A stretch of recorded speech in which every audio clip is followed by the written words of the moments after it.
Budget இப்போதுதான் தாக்கல் செய்யப்பட்டு வருகிறது. தமிழ்நாடு நிதியமைச்சர் சட்டப்பேரவையில் வாசித்துக் கொண்டிருக்கிறார். முழுமையாக பட்ஜெட்டை நாம் படித்த பிறகுதான் அது தொடர்பாக கருத்துக்களை சொல்ல முடியும்.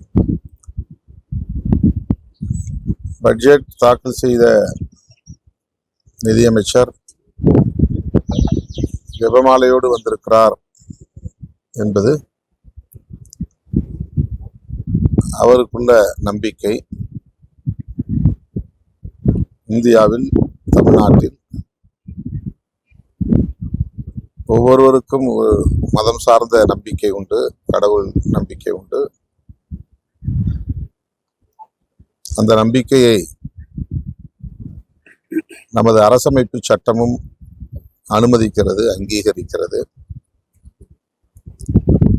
ஆகவே அதை நாம் எதிர்மறை பார்வையோடு அணுக வேண்டியதில்லை என்று கருதுகிறேன்.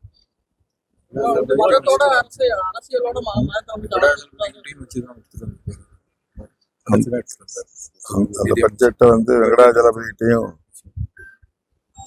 அவருடைய ஆன்மீக நம்பிக்கை.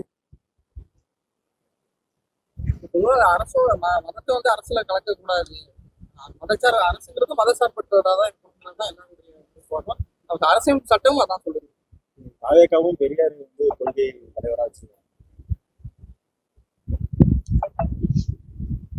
மதச்சார்பின்மையை வலியுறுத்துகிற அரசமைப்பு சட்டம் மத நம்பிக்கைகளையும் அனுமதிக்கிறது என்கிற நிலையையும் நாம் பார்க்க வேண்டும். அரசமைப்பு சட்டத்தை அறிமுகப்படுத்திய போதே இந்த முரண்பாட்டை பெரியார் விமர்சித்திருக்கிறார், கடுமையாக எதிர்த்திருக்கிறார். மதச்சார்பின்மை என்பது மத நம்பிக்கைகளை ஆதரிக்கக்கூடியதாக இருக்கக்கூடாது என்ற கருத்தை அவர் ஏற்கனவே முன்வைத்திருக்கிறார். ஆனால் புரட்சியாளர் அம்பேத்கர் அவர்கள் பன்மைத்துவத்தையும் இங்கே அனுமதிக்க வேண்டும், போற்ற வேண்டும் என்கிற நிலைப்பாட்டில் உறுதியாக இருந்தார்.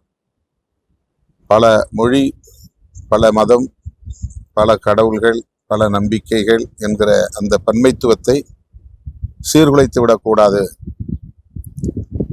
என்கிற அடிப்படையில் மத நம்பிக்கையை அரசமைப்பு சட்டம் அனுமதிக்கிறது.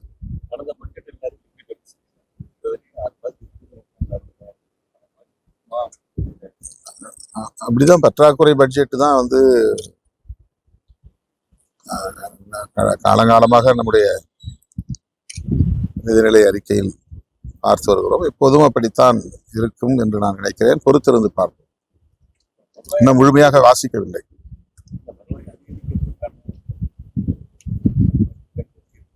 இதில் 2 மாசம் தானே ஆட்சிக்கு அதுக்குள்ள அவங்க என்ன திட்டத்தை கொண்டு வருவாயை அதிகரித்து பற்றாக்குறையை ஈடு செய்திருக்க முடியும்.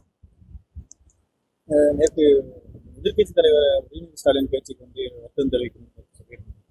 அவர் அந்த பேசின கருத்தையே இல்லைன்னு சொல்லி பேசவே இல்லைன்னு அந்த பிரச்சனையை தொடர் விவாதத்திற்கு உட்படுத்துவது அவசியமில்லை என்று நான் கருதுகிறேன். காவிரி நீர் பிரச்சனை குறித்து நாம் கவலைப்பட வேண்டும். திமுக உள்ளிட்ட எதிர்க்கட்சிகளும் ஆளுங்கட்சி தலைமையிலான அனைத்து கட்சிகளும் ஒருங்கிணைந்து இந்த நேரத்தில் செயல்பட வேண்டிய தேவை உள்ளது. கர்நாடக மாநிலத்தில் அனைத்து கட்சியினரும் ஒன்றுபட்டு செயல்படுவதை நாம் பார்க்கிறோம். அவர்களுக்கு தேவையான அளவுக்கு தண்ணீர் இருக்கிறது, பாசனத்திற்கும் போதும், குடிநீருக்கும் போதும் என்கிற நிலை இருக்கிறது. பெங்களூருக்கு தண்ணீர் வேண்டும், அதற்காக மேகதாது அணை கட்ட வேண்டும் என்று சொல்லுகிறார்கள். பெங்களூருக்கு குடிநீர் எடுப்பதற்கு ஏற்கனவே உள்ள கிருஷ்ண ராஜசாகர் அணையிலிருந்து தேவையான நீரை எடுத்துக்கொள்ள முடியும். கிருஷ்ண ராஜசாகர் அணை 80 கிலோமீட்டர் தூரத்தில் பெங்களூருக்கு அமைந்துள்ளது. மேகதாது அணை 120 கிலோமீட்டருக்கு அப்பால் தான் உருவாக முடியும்.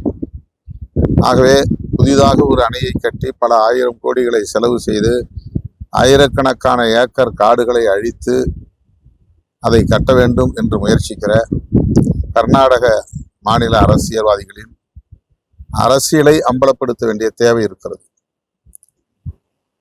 ஏற்கனவே கட்டப்பட்டிருக்கிற அணையில் நீரை தேக்கி பெங்களூருக்கு தேவையான குடிநீரை எடுத்துக்கொள்ள முடியும். அதற்கான வாய்ப்பு உள்ளது. அதை பற்றி நாம் பேச வேண்டிய நேரத்தில் இப்படிப்பட்ட ஒரு விவாதத்திற்கு ஆட்படுவது என்பது ஏற்புடையதல்ல. ஆகவே நேற்றோடு அந்த பிரச்சனை முடிந்துவிட்டது. இதற்கு மேல் அதை விவாதிப்பது நல்லதல்ல என்பது என்னுடைய கருத்து. அனைத்து கட்சி கூட்டம்னு சொல்லி தான் நாங்கள் வந்து முதலமைச்சர்கிட்ட கேட்கிறோம். அதை விட்டுட்டு கைது அனைத்து கட்சி கூட்ட மாட்டேங்கிறாங்க. விடுதலை சிறுத்தைகள் கட்சிதான் முதலில் அனைத்து கட்சி கூட்டத்தை கூட்ட வேண்டும் என்ற வேண்டுகோளை வைத்தோம். தமிழ்நாட்டில் இந்த பிரச்சனை தலைதூக்கிய போது முதலில் அனைத்து கட்சி கூட்டத்தை கூட்ட வேண்டும் என்கிற வேண்டுகோளை வைத்தோம். அதனைத் தொடர்ந்து பல கட்சிகளும் இந்த கோரிக்கையை முன்வைத்து வருகின்றன. தற்போதைய சூழலில் தாவேக என்ன நிலைப்பாட்டில் இருக்கிறது என்பது தெரியவில்லை. தமிழ்நாடு அரசு கூட்ட முடியாது, தேவையில்லை. அரசியல் வைக்கிறாரு. தமிழ்நாடு அரசு இதை ஒரு கௌரவ பிரச்சனையாக பார்க்க வேண்டியதில்லை. ஒரு வரட்டு பிடிவாதமும் தேவையில்லை.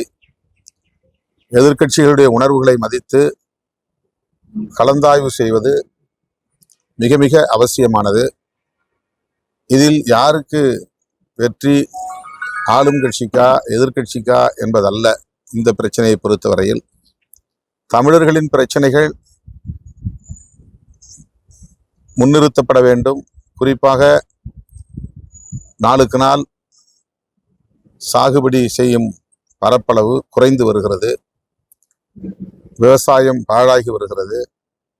விவசாயிகள் கடும் நெருக்கடிக்கு ஆளாகி வருகிறார்கள். இத்தகைய சூழலில் அனைவரும் ஒன்றுபட்டு நிற்க வேண்டும். எதிர்க்கட்சிகள், தோழமை கட்சிகள் இப்பிரச்சனையில் எத்தகைய நிலைப்பாட்டை எடுத்திருக்கின்றனவோ அந்த நிலைப்பாட்டிற்கு ஏற்ப இணங்க ஆளும் கட்சியும் முடிவெடுக்க வேண்டும் என்பதுதான் விடுதலை சிறுத்தைகளின் வேண்டுகோள். அதுதான் சொல்றேன். நான் தொடக்கத்துல சொன்னேன், இப்போ அதுதான் சொல்றேன். அது அவசியமானது. யாரு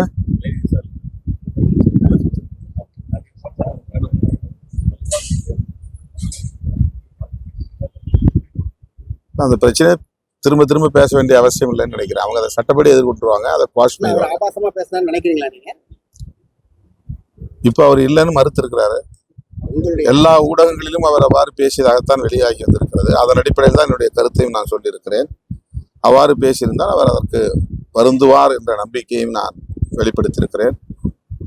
பொதுவாக அரசியல் கட்சிகள், அரசியல் கட்சி தலைவர்கள் விமர்சனங்களை வைக்கிற போது பெண்களை பாதிக்காத வகையில் வைக்க வேண்டும் என்கிற ஒரு கருத்து இந்த நெருக்கடியான நேரத்தில் வலுவாக எழுந்துள்ளது. அதனை நானும் வழிமொழிகிறேன். தொடர்ந்து முதல்வர் மீது அவதூறுகள் பரப்புறாங்க. கைது நடவடிக்கை தொடர்ந்து இருக்கு. அதை வைகோ தலைவர்கள்லாம் வந்து அப்படின்னு சொல்றாங்க. நேற்று கூட உதயநிதி வந்து விடுதலையாகி சென்ற போது ஓடுகாலி முதல்வர் வந்து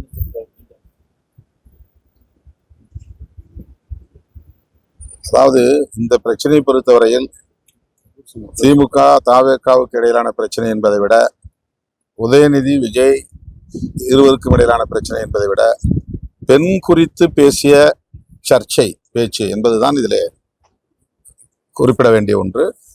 அதற்கு பொதுமக்கள் மத்தியிலிருந்து கட்சி சார்பற்ற அனைத்து தரப்பினரிடமிருந்தும் கடும் விமர்சனங்கள் வந்திருக்கின்றன. இதை மட்டும் நாம் கருத்தில் கொள்வோம். மற்ற விஷயங்களை அரசியலாக பார்ப்போம்.